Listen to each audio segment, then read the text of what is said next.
Ay, diyan ka na pala. O, ikaw. Ikaw na misis. Ikaw na misis dyan. Hindi na ba masyado nakikinig sa'yo si mister pag sinasabihan mo siya? Hindi ka na ba masyado pinaniniwalaan ni mister? Meron akong tip para sa'yo.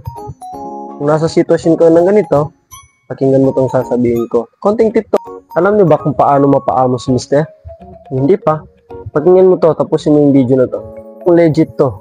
Pero sabi nung expert na nakita ko sa TikTok, kapag ang mga bata daw, pinapa-breastfeed mismo sa nanay nila, pag lumaki daw yung batang yun, susunod sila sa magulang nila. Susundin nila kung ano yung sasabihin ng nanay nila. Isang salita pa lang ng nanay nila, maniniwala na sila.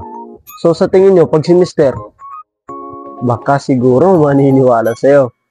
So hindi ko na sasabihin kung paano paamuhin si mister, pero since alam niyo na kung paano paamuhin yung bata, yung baby nyo, kung paano sila maniniwala sa'yo, isang salita pa lang, maniniwala na. Si mister pa kaya? So try nyo lang. Wala akong sinasabi. No bad words sa'yo dito kasi social media to. Pero try nyo lang kung effective ba. So, game na kayo ha. So, bye-bye.